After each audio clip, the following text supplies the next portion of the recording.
예, 자유한국당이 위기입니다. 특히 우리 당내에 대한민국의 미래, 자유한국당의 미래를 이끌어 나갈 좋은 인재가 없다는 걱정들 많이 하십니다. 결코 그렇지 않습니다. 우리 위원장들 중에도 많지만 시의원 또는 구의원 그리고 광역단체 의원을 하거나 또 기초자치단체장에 출마하신 분들 가운데서도 아주 훌륭한 분이 많습니다. 나이를 잃어버리고 사시는 분, 항상 사고와 생각은 청년 그 자체인 분 모셨습니다. 우리 장영욱 전 의원님, 안녕하세요. 안녕하세요. 예, 반갑습니다. 네, 반갑습니다. 방금 우리 장영욱 우리 의원님께서 본인을 청년 같은 사고를 하는 사람이다 이렇게 설명을 하셨어요. 무슨 뜻입니까?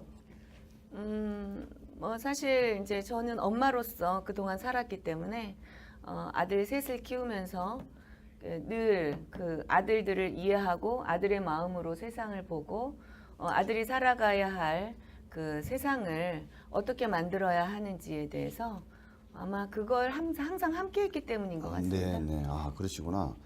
우리 장영욱 우리 시의원님 어떤 분이신지 또 지역에 계신 분들은 잘 알겠지만 우리 자유한국당을 사랑하시고 또 우리 적반하장을 사랑하시는 시청자들은 누굴까 궁금해할 것 같아요. 인물도 아주 인상도 좋으시고 아주 미인이신데 자기소개 간단하게 한번 해주시죠.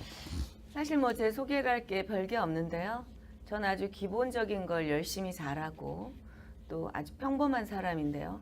여기서 이제 기본적이라는 것이 우리가 평생 살면서 성실하고 근면하고 착하고 매사에 도전적이고 다양한 경험을 즐기면서 많은 이들을 위해서 지역 공동체를 위해서 일하는 사람 그 정도가 아마 제 소개가 될 것 같습니다. 뭐 좋은 거는 다 갖다 붙이시는 그럼 것 나쁜 같은데요. 것도 조금 할까요? 아닙니다. 뭐 엊그저께 원로께서 말씀하시더라고요.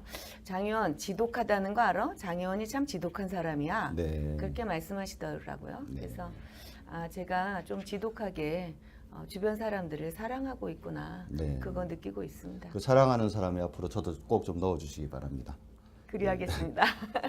7.3 전당대회에서 새 지도부가 꾸려지게 돼 있지 않습니까? 이번 전당대회 어떤 의미가 있다고 생각하시는지 또 어떤 일을 해야 된다고 생각하시는지 한번 말씀해 주시기 바랍니다. 뭐 의미에 대해서는 이미 뭐 모든 사람들이 이구동성 말하지 않습니까? 혁신, 개혁, 변화 이런 이야기를 하시는데 저는 사실 조금 다른 게 제자리로 가야 한다라고 생각합니다. 제자리로 가야 한다. 네, 그래서 원래 저희 자유한국당이라는 보수 이 이념이 저는 옛날에는 성실과 근면과 애국으로 계속 앞만 보고 달렸다면 이제는 배려하고 이해하는 그 다음에 애국으로 함께하는 그런 지역 공동체의 그를 끌어갈 수 있는 지도자가 필요한 시점이라고 생각합니다. 네. 과거에는 성실, 근면, 애국이었는데 지금은 이해, 그 다음에 애국, 한 가지 더 배려 세 가지 말씀하셨습니다. 배려와 이해 이런 개념들은 좀 국민들이 보기에는 우리 보수의 개념이나 보수의 장점이라기보다는 속칭 말하는 진보의 장점인 것으로 이렇게 오해하는 분들이 많은데 그 점에 대해서는 어떻게 생각하십니까? 전혀 그렇지 않다고 생각하고요. 사실 보수라는 이념 자체가 좀 무엇일까 많이들 궁금해하고 계신 것 같아요. 네. 도대체 보수는 뭐고 진보는 뭘까? 네. 우리나라를 완전히 양분시킨 이런 그 이념에 대해서 정말 제대로 알고 있는 사람은 얼마나 될까라는 생각을 해보는데요. 사실 보수의 개념은 근본적으로 일단은 내 자신, 내 자신의 삶을 정말 어떻게 잘 살고 있는지, 주체적으로 살고 있는지, 그 다음은 내 가정, 내 가정에서 나의 역할을 아빠로서, 엄마로서, 자식으로서 자기 역할을 잘 하고 있는지, 그리고 그 다음이 지역 공동체라고 저는 생각하고요. 거기에서 배려하지 않고 이해하지 않는다면 아마 어떤 것도 이루어질 게 없을 것 같습니다. 기본이라고 생각합니다. 그렇네요. 지금 말씀하시는 걸 들어보면 배려와 이해라는 개념을 막연하게 보수 내지 진보의 개념, 진보 쪽의 개념으로 생각하는 사람이 많은데 네. 일단 보시 자신의 삶을 스스로 책임지고 그리고 주체적으로 떨쳐 일어나면서 가정과 공동체에서 자기의 역할을 제대로 하기 위해서는 네. 당연히 주변 사람에 대한 배려와 이해가 전제돼야 되는 거네요. 당연하죠. 이 배려와 이해 우리 보수 가치네요. 네, 맞습니다. 그렇죠? 시청자 여러분도 동의하십니까? 예, 참 맞는 말씀이신 것 같아요. 그런데 과거의 성실 근면 다음에 애국, 요번에도 배려 이해 다음에 또 애국을 말씀하시네요. 네. 그러면 이 애국이라는 것은 정말 변할 수 없는 우리 보수의 진정한 가치라고 네, 생각하시는 건가요? 맞습니다. 나라를 사랑하는 마음과 또 나라를 사랑하는 태도, 이것들은 우리 국민들이 가져야 하는 아주 기본이고요. 거기에서 벗어난다면 국민에게 또 국민의 권리가 있는 것처럼 의무도 있다고 생각합니다. 그러면 말입니다. 그럼 진보를 말씀하시는 분은 애국하지 않나요? 아니요, 그건 아니지 그분들도 않습니까? 애국을 합니다. 예.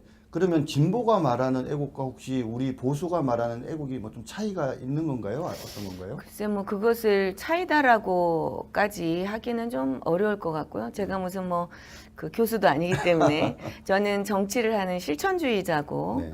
이제 대부분 개념이라는 것은 많은 학자들께서 만들어내고 계시죠. 네. 그래서 진보가 애국하는 길은 이제 뭐 지금까지 진보이다라고 저는 아직은 말하고 있지 않습니다. 그분들을. 네. 그래서 이제 그분들은 좀 반대하기를 좋아하시고 또 평상시에 불평 불만을 많이 하시는 편이고 네.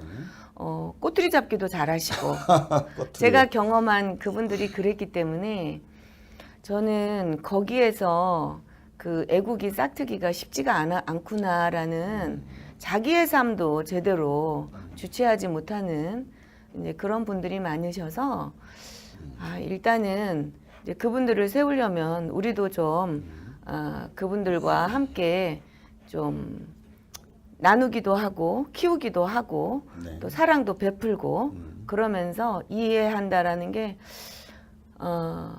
예를 들면 민주주의를 위해서 고문당하신 분들이 많이 계시더라고요. 네, 네. 근데 그런 분들에 대해서 우리가 나몰라라 할 수는 없더라고요. 네, 네. 이제 국가를 위해서 목숨을 바치신 분들이 많은 반면 민주주의를 위해서 자기의 몸과 인생을 희생하신 분들도 많아요. 네, 네. 그래서 그런 분들에 대해서 우리도 인정할 건 인정하고 네. 또 우리도 배려할 것은 배려하면서 가야 되지 않겠는가. 지금 상당히 또 우리 보수 진영에서 쉽게 생각하기 어려운 말씀을 하신 것 같은데 민주주의를 위해서 노력하시다가 고문을 당하신 이런 분들도 우리가 보수가 나서서 그분들을 도와드리고 존중해줘야 된다 이렇게 말씀하셨어요. 자기의 잘못을 인정하지 않고 계속 덮으려고 하면 혹은 그것이 잘못이 아니고 시대성이었다 해도 나중에 시간이 흘러서 인간적으로 사실 우리가 살아가는데 가장 중요한 게 마음 아닙니까? 네. 국민의 마음을 사로잡아야 하는 정치가 국민의 마음을 헤아리지 못한다면 그것은 이미 정치가 아니죠. 네. 자, 지금 말씀을 들어보면 우리 자유한국당의 우리 장혁 의원 같은 분들이 많으시고 이것이 대세였다면 참 우리가 국민들로부터 사랑과 지지를 받을 것 같은데 지금 아무튼 자유한국당에 대한 그 지지가 국민들의 지지가 최악이지 않습니까 현재? 네. 이유가 뭐라고 생각하십니까? 예, 제가 사실 자유한국당에 입당한 지 1년 정도 됐는데요. 네. 얼마 안 되셨네요. 네, 입당을 못 했었습니다. 네. 자유한국당에 입당한 지 한 1년 정도 되는데 원래 저는 이제 그 뭐 보수의 개념에서 살았던 사람이라 당연히 자유한국당에 입당을 해야 되는데 입당이 안 되더군요. 예. 그런 것부터가 일단은 기준이 지금 어디에 있는지 모를 정도로 정체성이 무엇인지를 모를 정도로 자유한국당이 지금 사실 좀 헤매고 있는 것은 사실인데요. 저 거기서 가장 지금 중요한 것은 들을 줄 모르신다는 거예요. 들을 줄 모른다. 예, 듣지 않으세요. 대부분 다 말씀만 하세요. 그리고 젊은이들과 함께 뭐 어떤 의원님이 젊은이들에게과 함께 하겠다 그래서 모였는데 그 의원님 혼자 말씀하셨어요. 혼자. 네, 청년들 얘기 듣지 않으셨어요. 그래서 저는 여기저기 이제 요즘 이제 요번에 대선에서 열심히 뛰고 했는데 계속 뛰면서 느끼는 거는 제 가슴에서 하고 있는 이야기는 왜 듣지 않으실까? 왜 눈을 보지 않으실까? 왜 호응해주지 않으실까? 왜 질문에 저렇게 답을 할까 이런 네. 거였어요. 그래서 질문자에게 맞는 답을 하라는 것은 아니지만 적어도 그것을 호응해지고 함께 하고 있구나라는 느낌은 줘야 되지 않을까. 네. 근데 지금 대부분 우리 자유한국당에서 이제 주변에 계신 분들, 네. 이제 주변에 계신 분들이 연로하시고 그 연로하신 분들의 많은 분들이 듣지 않으시더군요. 아, 예. 저는 듣지 않는 것이 저희 한국당의 가장 큰 문제점이라고 생각합니다. 그러니까 흔히들 이렇게 지지도가 최악인 이유를 그 박근혜 대통령님 탄핵 문제라든지 최순실 사태 이런 걸로 인한 일시적인 현상이라고 이렇게 말씀하시는 분들도 많이 계신데 그런 것이 아니라 근본적인 문제다. 첫 번째는 정체성이 과연 무엇인지조차도 자신들이 모른다. 우리 자유한국당의 정체성이 뭔지 공유도 잘 안 되는 것 같고 그 다음에 국민들과 소통하고 사람을 대하는 태도에 있어서도 스스로 말을 하려고 하지 경청하고 들으려는 자세가 안 돼 있다. 다 맞는 말씀 같네요. 어떻게 이렇게 맞는 말씀만 하십니까? 문제네요. 그건 평상시의 생각이고요. 그냥 제가 느꼈던 바를 말씀드리고 있어요. 결국은 뭐 거꾸로 보면 신뢰와 지지를 회복하는 방법은 그런 정체성 문제에 대해서 정면으로 우리가 집중을 해서 제대로 우리의 그 정체성이 무엇인가를 만들어내고 그다음 경청하는 그런 낮은 서번트 리더십을 만들어내는 거라는 뭐 그런 답까지 같이 해주신 것 같은데 그럼 거꾸로 문재인 정부 지금 상당히 국민 지지도가 높지 않습니까? 네. 자, 문재인 정부 참 이런 건 잘한다. 근데 이런 건 참 문제 있는 것 같다. 한번 좀 지적을 한번 해봐 주시죠. 일단 뭐 그동안 많은 사람들이 그 아우성, 그러니까 외쳤던 부분들에 대해서 굉장히 빠르게 억셉트하고 계세요. 빠르게. 예, 반응한다. 빠르게. 아, 그런데 사실 그 부분에 있어서 저는 상당한 불안감을 가지고 있고요. 불안감을 오히려. 예, 가지고 왜냐하면 어떤 정책이라는 것은 그 히스토리가 있어요. 네. 그래서 하나의 정책이 나오는 데는 제가 그 경험한 바에 의하면 만 집행부에서 그동안 다양한 루트로 일을 해왔기 때문에 그들이 그동안 그 하면서 애로사항이라든지 혹은 미래에 계획해 놓은 것이라든지 그런 것들이 왜 안 됐는지 그것을 하려면 뭐가 문제인지 뭐가 필요한지 이런 것들을 먼저 들으셨어야 돼요. 네, 네. 근데 들을 시간이 없었던 것 같고요. 안 듣는 거는 우리랑 똑같네요. 네, 맞습니다. 지금 이것은 진보냐 뭐 보수냐가 아니고요. 한 네. 가정에서 자식의 말을 아버지 엄마가 들을 줄 몰라요. 네, 네. 이 지금 대한민국 전체의 문제라고 생각하고 있고요. 네.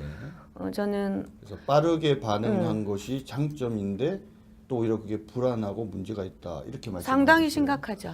빠르게 반응한다는 것은 듣기 때문에 그런 거 아닌가요? 잘 들어서. 저는 이제 죄송하지만 듣는 척을 하는 건 문제가 있다고 생각합니다. 아, 듣는 게 아니라 듣는 예. 척을 한다. 뭔가 내가 듣고 싶었던, 내가 뭔가 네. 하고 싶은 얘기가 있는데 그 얘기를 해주는 사람의 말만 듣는다. 뭐 이런 표현이신 것 같네요. 네. 아, 요즘 이상한 사회가 돼 있지 않습니까? 댓글. 댓글이요. 예. 네, 저는 얼마 전에 미 이사단 그 100주년 기념 행사에 갔다가 네. 가수들이 모두 출연을 못 하겠다고. 그랬었죠. 예. 그런데 그 이유가 뭐냐? 댓글 때문이었더라고요. 무서워서. 네. 예, 예. 정말 저는 좀 깜짝 놀랐어요. 그래서 소수의 그 적극적인 댓글을 다는 사람들에 의해서 국가가 움직인다? 있을 수 없는 일입니다. 네, 그러네요. 여론조사도 마찬가지고요. 여론조사도. 네. 그렇죠? 여론조사. 그래, 여론조사대로 하면은 사드 배치 반대하면 안 되는 네. 거 아니에요? 그렇죠? 아, 이것도 자기가 듣고 싶은 얘기만 네. 듣네요. 자기가 필요할 때만 여론조사 네. 얘기를 하고. 그래도 또 문재인 정부 잘한다고 생각하시는 거 있으면 한 가지 정도 또 한번 말씀해 주세요. 뭐 좀 이제 국민들에게 좀 편안한 모습으로 그 이제 화면 속에서 이 영상 속에서 자꾸 보여주시고 하는데 뭐 그 잘하는 것이기도 하고 또 제가 봤을 때는 그 또한 네. 사실 불가능합니다. 왜냐하면 대통령은 0.0001초도 아깝고 쪼개 써야 하는 사람이기 때문에 그런 것들을 지금은 뭐 그렇게 하셨는지 모르겠지만 앞으로는 어려우리라 생각하고요. 계속 그렇게 하신다면 일하는데 집중을 못 하시겠죠. 네. 저는 대통령도 일에 집중해서 정말 일을 잘 해주셔야 된다고 생각합니다. 그렇죠. 이미지 정치를 참 잘한다. 네. 그런 평가들이 있는 것 같고요. 자, 문재인 정부 좀 문제 있다, 잘못하고 있다 이렇게 생각하시는 거는? 이제 뭐 우리가 이제 국가라는 굉장히 큰 그 이제 공동체를 움직여야 되는 대통령이신데 대통령께서 어떤 소수의 의견만을 들으시고 그것을 바로바로 내세우고 그렇게 하겠다라고 과감히 말씀하시는 것들은 뭐 지금 저는 그것이 과연 어떻게 우리에게 현실로 올지 굉장히 좀 불안하기도 하고 걱정도 되고 아마 많은 사람들이 이제 서서히 그 걱정 모드로 들어가고 있지 않은가라는 생각이 듭니다.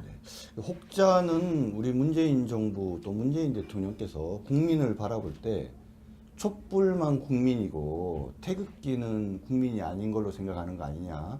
본인을 지지했던 지지하지 않았던 대통령이 되셨으면 모두를 아우르고 가면서 양쪽의 모든 얘기들을 들어야 되는데 아까 지적하신 것처럼 결국 한쪽만 국민으로 생각하고 한쪽은 국민이 아니라고 생각을 하면서 본인이 듣고 싶은 얘기만 한다, 듣는다.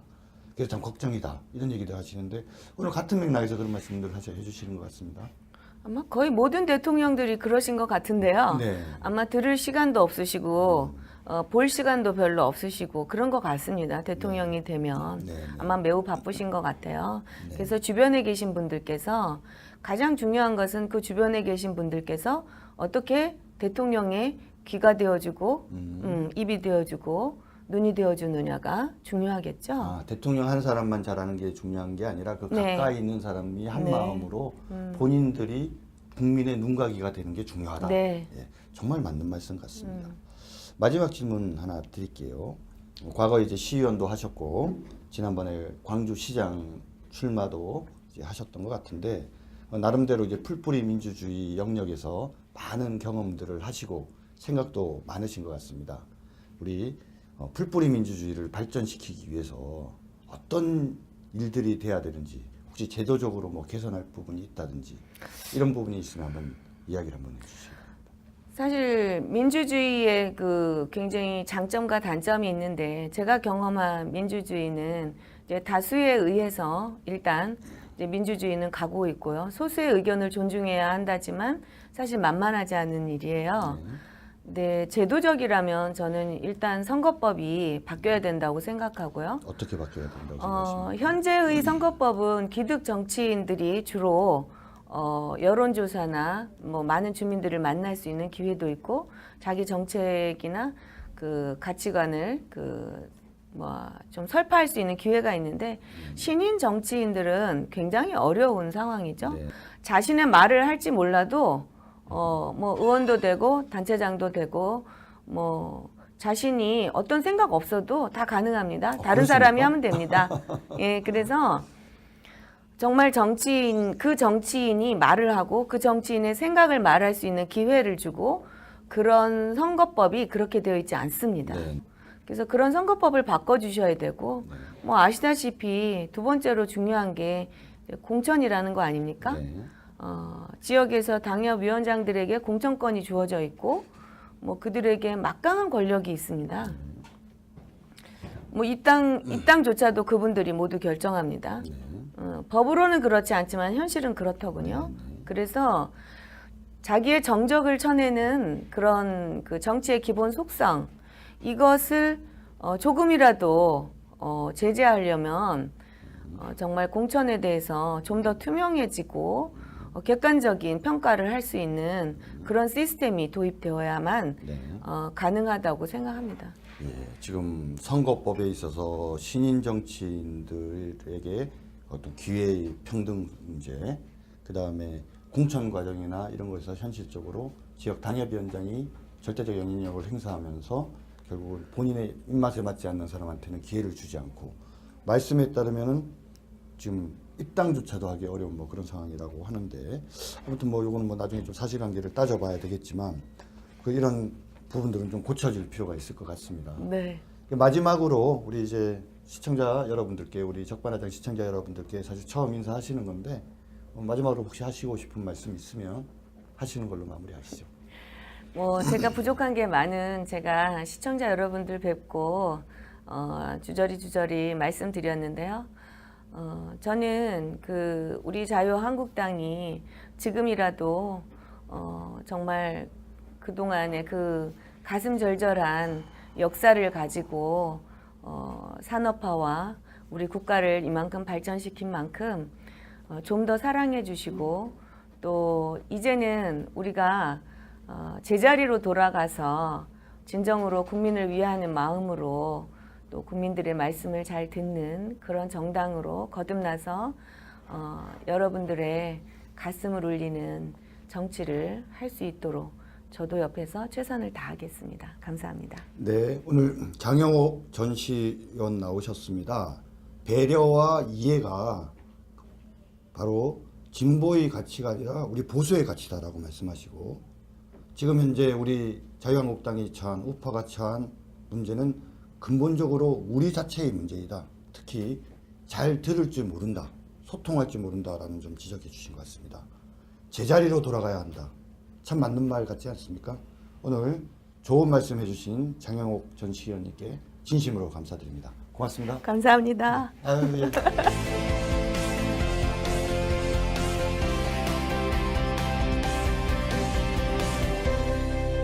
아는데 네. 일단 보시 자신의 삶을 스스로 책임지고 그리고 주체적으로 떨쳐 일어나면서 가정과 공동체에서 자기의 역할을 제대로 하기 위해서는 네. 당연히 주변 사람에 대한 배려와 이해가 전제돼야 되는 거네요. 당연하죠. 이 배려와 이해 우리 보수 가치네요. 네, 맞습니다. 그렇죠? 시청자 여러분도 동의하십니까? 예, 참 맞는 말씀이신 것 같아요. 그런데 과거의 성실 근면 다음에 애국, 이번에도 배려 이해 다음에 또 애국을 말씀하시네요. 네. 그러면 이 애국이라는 것은 정말 변할 수 없는 우리 보수의 진정한 가치라고 네, 생각하시는 건가요? 맞습니다. 나라를 사랑하는 마음과 또 나라를 사랑하는 태도, 이것들은 우리 국민들이 가져야 하는 아주 기본이고요. 거기에서 벗어난다면 국민에게 또 국민의 권리가 있는 것처럼 의무도 있다고 생각합니다. 그런 말입니다. 그럼 진보를 말씀하시는 분은 애국하지 않나요? 아니요, 꼭 그건 아니지 그분들도 않습니까? 애국을 합니다. 예. 그러면 진보가 말하는 애국과 혹시 우리 보수가 말하는 애국이 뭐 좀 차이가 있는 건가요? 어떤 건가요? 글쎄 뭐 그것을 차이다라고까지 하기는 좀 어려울 것 같고요. 제가 무슨 뭐 그 교수도 아니기 때문에 저는 정치를 하는 실천주의자고 네. 이제 대부분 개념이라는 것은 많은 학자들께서 만들어내고 계시죠. 네. 그래서 진보가 애국하는 길은 이제 뭐 지금까지 진보이다라고 저는 아직은 말하고 있지 않습니다. 그분들을. 네. 그래서 이제 그분들은 좀 반대하기를 좋아하시고 소개할 게 별게 없는데요. 전 아주 기본적인 걸 열심히 잘하고 또 아주 평범한 사람인데요.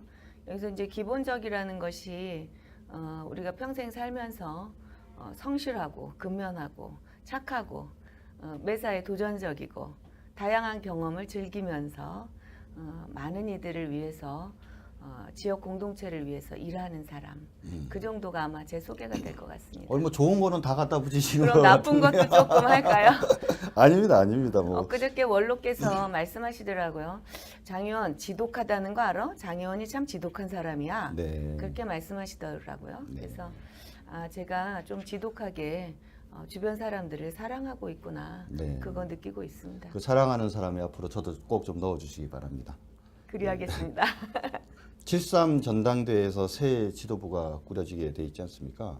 이번 전당대회 어떤 의미가 있다고 생각하시는지 또 어떤 일을 해야 된다고 생각하시는지 한번 말씀해 주시기 바랍니다. 뭐 의미에 대해서는 이미 뭐 모든 사람들이 이구동성 말하지 않습니까? 혁신, 개혁, 변화 이런 이야기를 하시는데 저는 사실 조금 다른 게 제자리로 가야 한다라고 생각합니다. 제자리로 가야 한다. 네, 그래서 원래 저희 자유한국당이라는 보수 이 이념이 저는 옛날에는 성실과 근면과 애국으로 계속 앞만 보고 달렸다면 이제는 배려하고 이해하는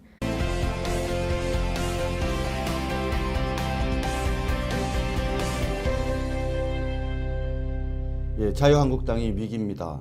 특히 우리 당내에 대한민국의 미래, 자유한국당의 미래를 이끌어 나갈 좋은 인재가 없다는 걱정들 많이 하십니다.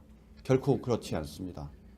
우리 위원장들 중에도 많지만 시의원 또는 구의원 그리고 광역단체 의원을 하거나 또 기초자치단체장에 출마하신 분들 가운데서도 아주 훌륭한 분이 많습니다.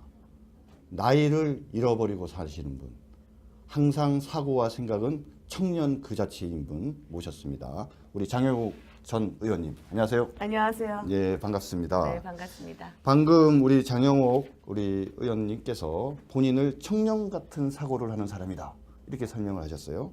무슨 뜻입니까?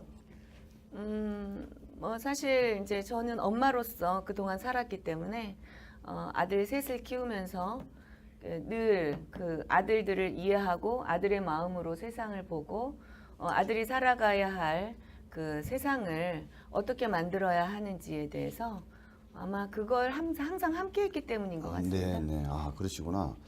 우리 장영욱 우리 시의원님 어떤 분이신지 또 지역에 계신 분들은 잘 알겠지만 우리 자유한국당을 사랑하시고 또 우리 적반하장을 사랑하시는 시청자들은 누굴까 궁금해할 것 같아요. 인물도 아주 인상도 좋으시고 아주 미인이신데 자기소개 간단하게 한번 해주시죠. 사실 뭐 그 다음에 애국으로 함께하는 그런 지역 공동체의 그를 끌어갈 수 있는 지도자가 필요한 시점이라고 생각합니다. 네. 과거에는 성실, 근면, 애국이었는데 지금은 이해, 그 다음에 애국, 한 가지 더 배려 세 가지 말씀하셨습니다. 배려와 이해 이런 개념들은 좀 국민들이 보기에는 우리 보수의 개념이나 보수의 장점이라기보다는 속칭 말하는 진보의 장점인 것으로 이렇게 오해하는 분들이 많은데 그 점에 대해서는 어떻게 생각하십니까? 전혀 그렇지 않다고 생각하고요. 사실 보수라는 이념 자체가 좀 무엇일까 많이들 그 궁금해하고 계신 것 같아요. 네. 도대체 보수는 뭐고 진보는 뭘까? 네. 우리나라를 완전히 양분시킨 이런 그 이념에 대해서 정말 제대로 알고 있는 사람은 얼마나 될까라는 생각을 해보는데요. 사실 보수의 개념은 근본적으로 일단은 내 자신, 내 자신의 삶을 정말 어떻게 잘 살고 있는지, 주체적으로 살고 있는지, 그 다음은 내 가정, 내 가정에서 나의 역할을 아빠로서, 엄마로서, 자식으로서 자기 역할을 잘 하고 있는지, 그리고 그 다음이 지역 공동체라고 저는 생각하고요. 거기에서 배려하지 않고 이해하지 않는다면 아마 어떤 것도 이루어질 게 없을 것 같습니다. 기본이라고 생각합니다. 그렇네요. 지금 말씀하시는 걸 들어보면 배려와 이해라는 개념을 막연하게 보수 내지 진보의 개념, 진보 쪽의 개념으로 생각하는 사람이 많아요. 또 평상시에 불평 불만을 많이 하시는 편이고 네. 꼬투리 잡기도 잘하시고 꼬투리. 제가 경험한 그분들이 그랬기 때문에 저는 거기에서 그 애국이 싹트기가 쉽지가 않구나라는 자기의 삶도 제대로 주체하지 못하는 이제 그런 분들이 많으셔서 일단은 이제 그분들을 세우려면 우리도 좀 그분들과 함께 좀 나누기도 하고 키우기도 하고 네. 또 사랑도 베풀고 그러면서 이해한다라는 게 예를 들면 민주주의를 위해서 고문당하신 분들이 많이 계시더라고요. 네네.